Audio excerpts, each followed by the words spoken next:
Salut, c'est Robin pour un tout nouvel épisode du podcast. Si tu cherches des conseils pratiques que tu peux suivre au quotidien, tu es au bon endroit. On parle organisation, motivation, habitude et plein d'autres sujets intéressants.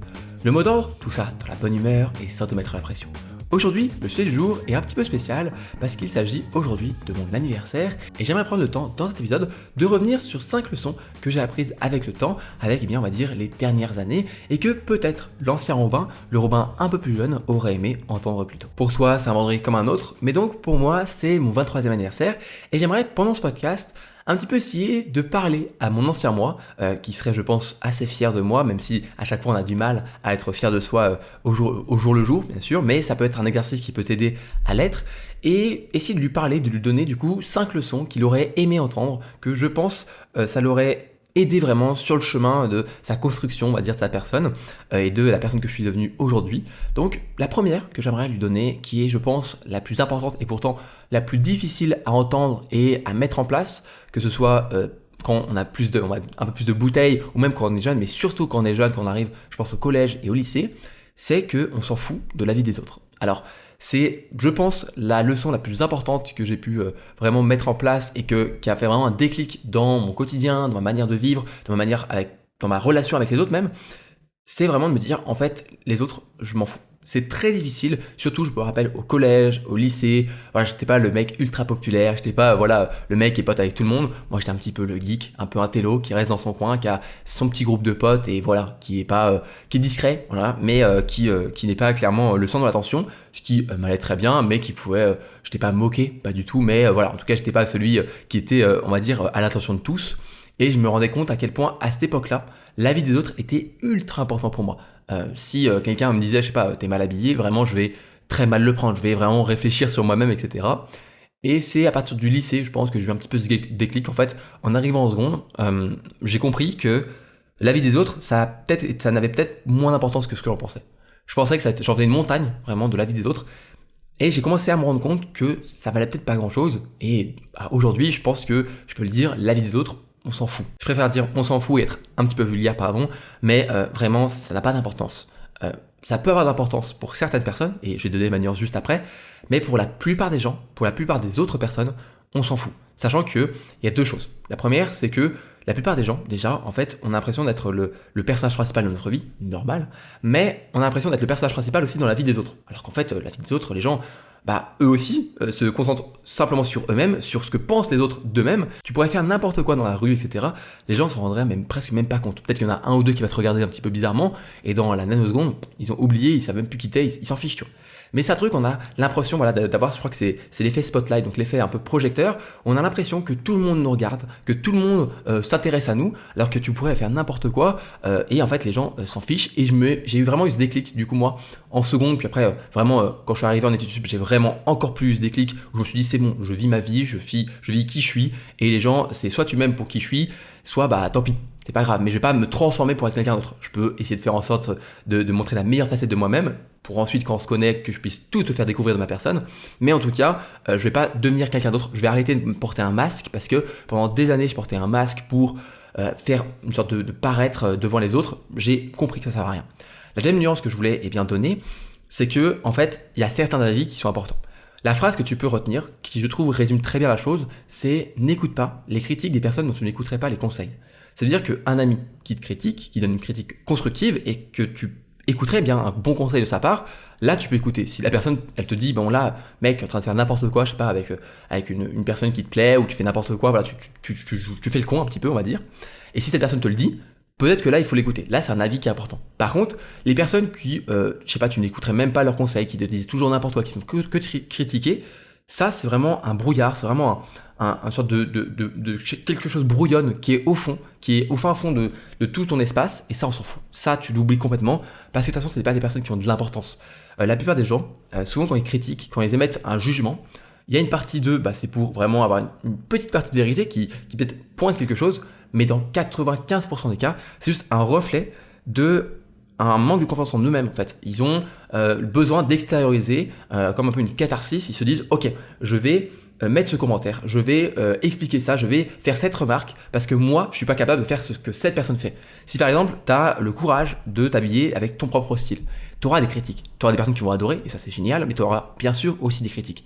Et ces personnes-là, eh bien peut-être qu'il y a une partie d'eux qui, c'est vrai, tu t'habilles un petit peu bizarrement, ou alors tu as un style bien à toi, mais en réalité, 95% de ces gens-là, ils te critiquent juste parce que eux, ils n'ont pas le courage de mettre en place un nouveau style dans leur vie, de vraiment s'habiller à leur manière. Et ça, c'est vraiment quelque chose de super important à comprendre. Et moi, je m'en rends bien compte en tant que créateur, le nombre de personnes qui m'ont critiqué, les haters, tout ce qu'on appelle. Bon, moi maintenant, j'ai commencé à faire un sorte de blocage, je m'en fiche, je supprime, je passe à autre chose. Vraiment, j'en ai rien à faire. Mais c'est quand même quelque chose qui est important, et à l'ère des réseaux sociaux, du fait qu'on se montre beaucoup en public, qu'on fait des photos sur Instagram, qu'on se montre, qu'on a des commentaires, des likes, etc., on peut très vite avoir des remarques, parfois passif-agressives. Ça veut dire que c'est pas vraiment agressif, mais tu sens bien qu'il y a quelque chose, une petite remarque qui est pas très agréable. Et ça peut être difficile de se montrer, surtout quand on se construit une image de nous-mêmes. Je pense vraiment à la période collège-lycée. Et peut-être que avoir appris un peu plus tôt à vraiment faire ce déclic de se dire en fait les gens, je m'en fous, tu vois, je fais ma vie. Et en fait, je me suis rendu compte qu'en faisant ça, j'avais des relations qui étaient bien plus puissantes, en fait, bien plus intenses avec les personnes, avec mes amis, avec les personnes avec qui je pouvais partager ma vie, etc. Parce que tu te livres en fait, t'as plus de ton masque, tu te livres toi-même, tu te livres vraiment qui tu es. Et à ce moment-là, les personnes, elles t'aiment pour qui tu es. Elles apprécient ta présence, ton humour, tout ce que tu veux, parce que c'est toi. Et t'es plus un masque, quelque chose, il y a plus cette énergie à devoir faire une sorte d'être quelqu'un d'autre en fait. Il y a plus cette énergie, ça fait un bien mental qui est incroyable. Et j'ai eu du coup un premier déclic comme ça, je pense au lycée, et vraiment en études sup, là c'est devenu quelque chose d'un autre niveau, et vraiment j'étais, bon voilà, là maintenant, j'ai déjà mes potes, tu vois, j'ai déjà des amis qui sont solides, déjà des amitiés qui ont duré déjà des dizaines d'années. Là, je suis en études sup. Maintenant, si tu veux devenir mon pote, tu deviendras mon pote pour qui je suis. Je vais pas faire genre que je suis quelqu'un d'autre. Et je me suis fait de très très bons amis en études sup, en montrant qui j'étais. Et parce que aussi ces personnes-là, en voyant que tu leur fais confiance, en te montrant sous, on va dire, tes beaux jours, mais aussi tes mauvais jours, donc toute ta personnalité, eh bien, elles aussi, elles vont montrer toute leur personnalité. Et donc, tu comprends enfin, eh bien, les personnes qui t'entourent. Et c'est là où tu te fais de véritables amis et des amitiés qui vont durer des années, voire toute une vie. La seconde leçon que j'aimerais un petit peu transmettre à mon moi d'il y a quelques années, ce serait que le doute détruit bien plus de rêves que l'échec. On parle souvent d'échec et de comment surmonter un échec, et c'est vrai qu'il y a des méthodes, il y a des manières de faire pour bien le faire, et se rendre compte que chaque échec peut être une opportunité de se relever, etc. Et c'est important d'apprendre à devenir antifragile par rapport à l'échec, et toujours devenir de plus en plus fort, de plus en plus compétent sur plein de choses. Mais on parle moins du doute, et je pense que le doute est bien plus dangereux en fait pour nos rêves, pour nos souhaits, pour tous les objectifs qu'on peut avoir dans nos vies, parce que le doute, c'est vraiment un peu comme une mauvaise idée, une idée qui s'insère en fait dans notre esprit, et au fur et à mesure, elle commence à tout, comme un peu un virus, commence à tout détruire, et en fait, elle détruit notre espoir. Ce doute-là, il détruit l'espoir de réussir, l'espoir d'essayer de nouvelles choses, parce qu'on commence à mettre plein de mauvaises excuses, en fait, mais qui nous paraissent vraies, qui nous paraissent bonnes, parce que chaque petite mauvaise excuse, il y a un fond de vérité. C'est comme un millefeuille où il y a une feuille qui est une vraie feuille et tout le reste c'est n'importe quoi. Mais quand tu regardes comme ça, tu dis ah ouais, c'est un vrai argument. Et donc tu commences à accumuler plein d'arguments qui sont du coup des mauvais arguments, des arguments qu'on pourrait dire fallacieux, et qui font que tu commences à douter vraiment d'un choix, d'une décision, de plein de choses. Et le doute va vraiment détruire énormément de tes projets, de tes rêves, de plein de choses que tu peux mettre en place, bien plus que l'échec. Donc n'aie pas peur de l'échec, aie peur du doute, et lorsque tu commences à douter, réfléchis vraiment si ce doute il est légitime, et à ce moment-là, tu peux vraiment poser le pour et les contre et réfléchir par rapport à tout ça. Est-ce que ce doute-là, vraiment, il vient simplement d'une émotion et d'une vieille idée qui est pas très bonne et qui s'insère comme ça dans mon esprit, ou alors vraiment, il y a quelque chose de légitime derrière.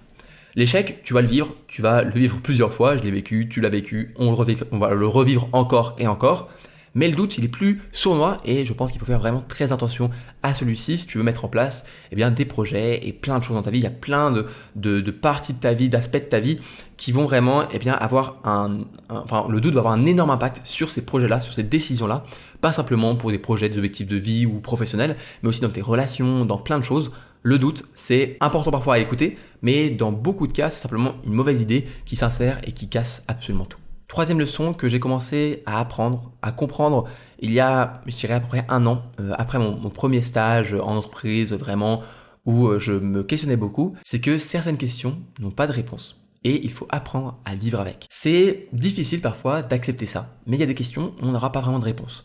Il y a des questions où on sera toujours un petit peu paumé dans toute notre vie. On va se poser ces questions tout le temps, encore et encore. On aura nos petites crises existentielles par rapport à ce qu'on veut faire plus tard, par rapport à ce qui nous rend heureux, par rapport à tout ça. On n'aura jamais toute la réponse. On n'aura jamais une réponse qui est bien définie, tu vois, où tu peux te dire « Ah ok, c'est bon, j'ai enfin trouvé la réponse ». Non, toute ta vie, tu auras des questions comme « Qu'est-ce que je veux faire plus tard ?» qui vont rester là. Un jour, tu trouveras peut-être une partie de la réponse, quelque chose qui te semblera correct, mais tu n'auras jamais la réponse complète. C'est le temps qui nous donne des petits morceaux de réponse comme ça, et on finit par se construire. Et je pense que même quand on sera beaucoup plus âgé, lorsqu'on aura vécu beaucoup plus de choses, il y aura encore des questions où on n'aura pas vraiment 100% de la réponse. Et en fait, d'un côté, ça me fait un petit peu peur parce que je me dis que j'aurai toujours des questionnements, des questions sur plein de choses dans ma vie, je vais toujours réfléchir à plein de choses. Mais de l'autre côté, c'est un petit peu aussi la beauté de la vie, c'est que jusqu'à que notre vie se termine, on aura toujours des questions à résoudre, on aura toujours des choses à réfléchir, des choses à penser, des réponses à chercher. Et il faut faire attention à ne pas chercher une réponse à tout jamais et ne jamais, on va dire, accepter des morceaux de la réponse et chercher à tout jamais vraiment sans relâche, sans cesse toute la réponse, parce que ça arrivera peu et on peut finir par se perdre en fait en cherchant des réponses. Mais accepter le fait qu'il y ait des parties un petit peu d'ombre, pas forcément mauvaises, mais simplement voilà, des choses qui sont cachées.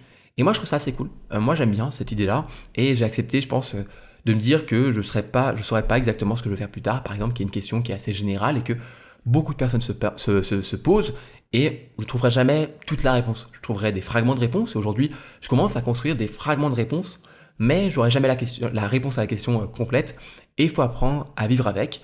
Parce qu'en fait, sinon, on ne vit plus. Et je pense qu'il faut commencer par se dire, ok, là c'est bon, j'ai une partie de réponse, je vais laisser le temps un petit peu, me laisser découvrir des choses, et je vais on va dire, accepter que j'ai que cette partie de réponse, et avancer. Il faut avancer avec certaines parties de réponse, et aussi accepter d'avancer avec des questions qui n'auront vraiment jamais de réponse. Quatrième leçon que j'aurais aimé entendre un peu plus tôt, apprends à relativiser. Apprendre à relativiser, c'est assez simple. En fait, il faut se poser une question à chaque fois que quelque chose d'important, ou en tout cas quelque chose de perturbant, on va dire, arrive dans ta vie, dans ton quotidien, dans une journée. La question c'est, est-ce que ça aura encore de l'importance dans 5 minutes? Déjà, tu te dis, bon, si tu t'es gouré, tu as fait quelque chose, peut-être que ça aura encore de l'importance dans 5 minutes. Est-ce que ça aura encore de l'importance dans 5 jours? Ensuite, est-ce que ça aura encore de l'importance dans 5 semaines, dans 5 mois, dans 5 ans?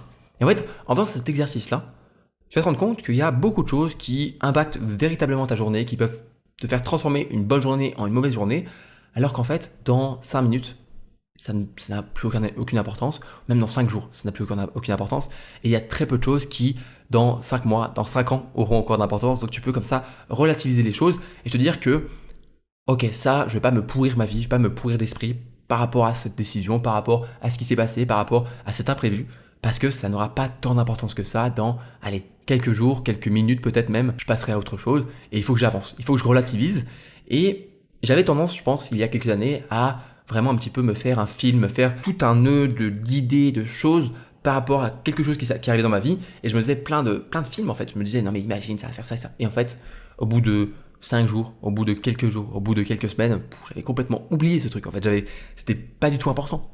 Il y a certaines choses qui sont importantes. Et cet exercice va te permettre de te rendre compte qu'elles sont importantes. Mais il y en a beaucoup, 95% des choses, qui dans 5 minutes elles n'auront plus aucune importance, et allez, il y en a un petit peu qui auront de l'importance dans 5 jours, mais 5 jours c'est pas grand chose. Dans une semaine, tu vas juste te dire, ah oui en fait il y avait ça, c'est vrai, pourquoi je me suis pris la tête par rapport à ça? Donc apprends à relativiser, apprends à faire cet exercice-là, et tu verras, ça va beaucoup t'aider à gagner en clarté d'esprit, gagner en sérénité au quotidien, à diminuer un petit peu ton stress, ton anxiété, par rapport à des films que tu pourrais te faire, par rapport à ton imagination. On en parlait dans l'épisode numéro 3 sur le stress. On souffre bien plus de notre imagination que de la réalité, disait Sénèque. Et notre imagination, elle peut nous jouer des tours. Donc apprendre à relativiser, c'est aussi apprendre à se rendre compte qu'on se fait des films, on stresse pour rien, et que finalement, ça n'a pas tant d'importance que ça. Enfin, l'ultime leçon, la 5e leçon que j'aurais aimé comprendre avant, et finalement je pense que je l'ai toujours un petit peu su, ce qui m'a permis aujourd'hui d'être plutôt content du chemin que j'ai parcouru, c'est que le plus important, dans tout ce que tu fais, le plus important, ce sont les personnes qui t'entourent. Alors je sais que c'est un peu cliché, on connaît tous la phrase « on est la moyenne des 5 personnes que l'on côtoie le plus », et le problème de cette phrase, c'est pas qu'elle est cliché, c'est qu'elle est vraie. Elle est vraie. La plupart des personnes, aujourd'hui, réfléchis aux 5 personnes que tu côtoies vraiment le plus et rends-toi compte en fait de l'importance, de l'impact qu'elles ont dans ta vie, dans tes habitudes, dans ce que tu aimes, dans ce que tu détestes, dans les combats que tu as au quotidien, dans dans ce qui te révolte, dans ce qui te motive. Les personnes qui t'entourent ont un impact énorme sur ta vie.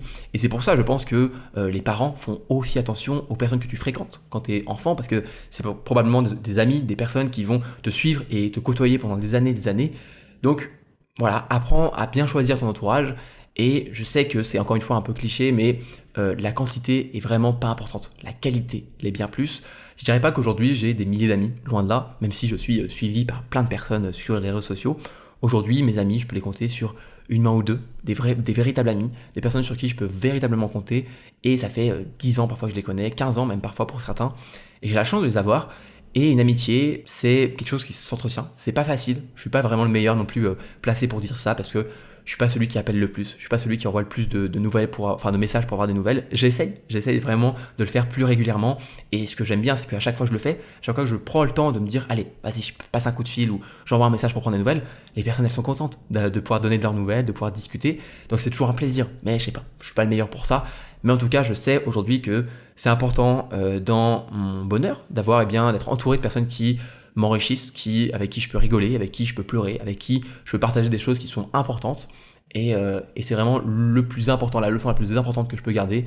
Voilà, j'ai des amis que je suis tout petit, je suis très content d'avoir pris le temps, d'avoir partagé des moments avec eux. Et même si aujourd'hui, malheureusement, nos parcours de vie, d'études, etc. nous ont un petit peu séparés, je vais tout faire en tout cas, et c'est la leçon que je vais garder, je pense, pour toute ma vie. Je vais tout faire pour être le plus actif possible, pour retrouver ces personnes-là, pour ne pas les perdre de vue, pour les appeler, pour passer des moments avec eux. Et en ce jour d'anniversaire, c'est vraiment un moment important pour moi de vouloir aussi partager ce moment-là avec des amis, avec des personnes que j'ai envie de voir en fait. Et donc fais attention aux personnes qui s'entourent, pas dans le sens fais attention négativement, mais quand même c'est important. C'est vraiment quelque chose qui est important. Et vaut mieux avoir encore une fois un très bon ami sur qui tu peux compter que des dizaines de potes que en fait finalement tu ne connais que par rapport à l'apparence, par rapport à un portrait, un masque qu'ils peuvent avoir au jour le jour. Voilà, il faut que tu puisses connaître des personnes qui sont vraiment ici, vraiment là, qui sont là dans les jours bons comme les mauvais jours, et c'est ça qui est important. Je terminerai donc cet épisode par leur faire un petit coucou, toutes ces personnes qui partagent ma vie, qui partagent mon quotidien, qui ont partagé des moments très forts.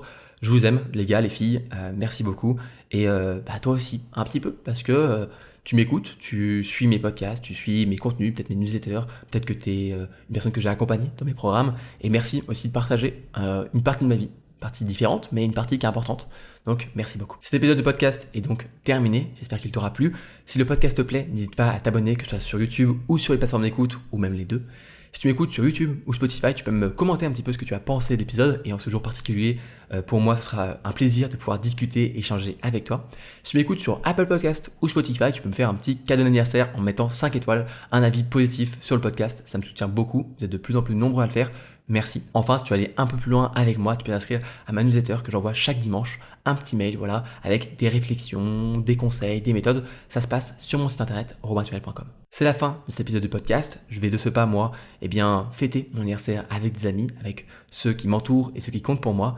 Je te dis à la semaine prochaine. Merci encore d'avoir écouté cet épisode de podcast. C'était Robin. Des bisous. Salut.